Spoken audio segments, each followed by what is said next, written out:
Now, after over a week after the midterm elections, the Republicans have managed to take control of the House. Right after Mike Garcia won in California's 27th congressional district, it gave the GOP one more seat in the House.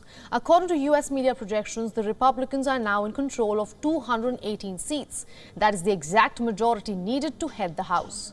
Meanwhile, the Democrats have secured control of 209 seats. Minority Leader Kevin McCarthy is likely to become the House Speaker. Republicans have already nominated him for the post. But in order to be elected Speaker, he will need support from a majority of the 435 members of the House. And experts say that will just be the beginning of his worries. A long list of issues await him. It will become his responsibility to bring everyone on the same page over a plethora of bills. Issues like economy, abortion, democracy and immigration have topped this year's agenda. Americans are known to vote on partisan lines, but experts say that the trend had shifted in some states this year. The people voted on candidates' policies rather than follow the party base.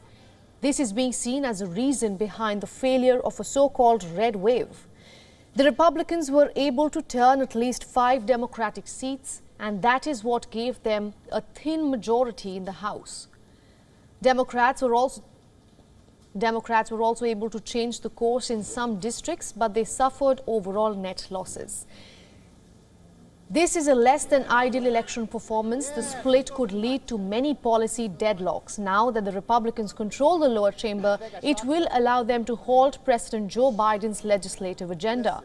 But you see, the bills need to pass in both the House and the Senate. And the Democrats still control the upper chamber. Moreover, the bill also needs an approval by the president to turn it into a law.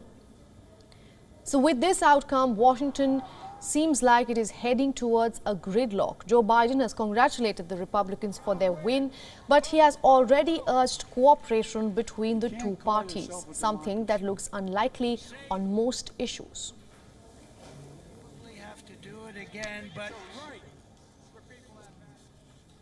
Now, to give us more insight, Stephen Golub, an author and political analyst, is joining us from California. Welcome to the broadcast, Stephen.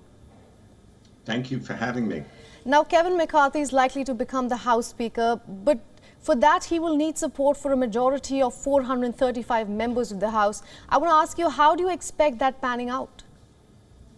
Well, he's got it, but there are at least 2 factors to consider. One is that because his majority will be so narrow, whether it's 1 vote or 2 votes or 3 or 4, he will be even more reliant than he otherwise would be on the far right wing of the Republican Party, the people who are election deniers, who are vehement about being negative about any Democratic policy and trying to undercut President Biden in any way they can. So that may actually, even though he himself is not as far right as them, he may have to appease them in all sorts of ways, even including, well, this is the second point, actually. You don't be shocked if there are impeachment proceedings against President Biden. Again, in our system of government, the House basically, an impeachment is basically an indictment of a president. Then it goes to trial in the Senate, where it will fail if they do impeach him in the House.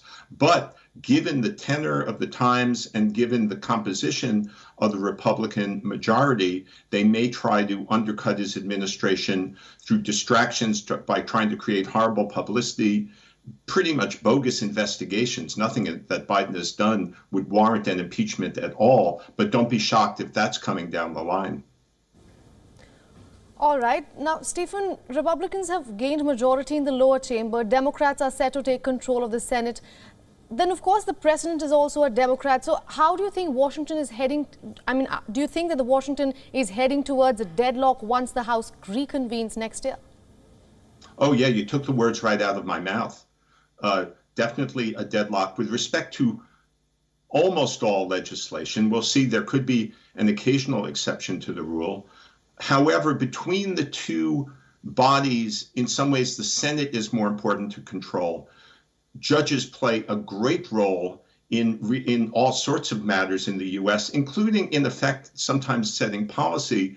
And the Senate is the body that confirms the the judicial appointments. So President Biden will still have a friendly Senate to get judges appointed, who are appointed approved, as well as members of his administration, top members of his administration, who may need to be approved by the Senate. That doesn't have to go through the House at all. So not everything will stop. And I'm sorry, one more point I should make is that the president does have a lot of authority through setting certain policies, through executive orders and the like, to get some things done. So it won't be a total deadlock, but in terms of major legislation and even much minor legislation, yeah, things will come to a halt for the next 2 years.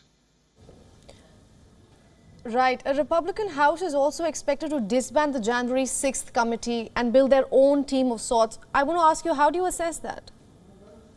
Well, I think the January 6th committee will definitely issue its report before the Republicans take over, which will happen, it officially happens in early January. And that report may resonate in a lot of ways in terms of publicity, press coverage, could influence whether the Department of Justice indicts President Trump for either the January 6th insurrection that took place in 2021 or his taking away top secret documents and refusing to turn them back over to the government after he left office. So the January 6th impact of the January 6th investigation could well soar once it issues its final report in the next couple of months. But what you'll have afterwards then is the Republicans, by virtue of their controlling House committees, launching all sorts of investigations of their own meant to undermine the Democrats and to undermine President Biden. All right, Stephen, some very interesting points made there. Thank you for joining us on this broadcast. Thank you.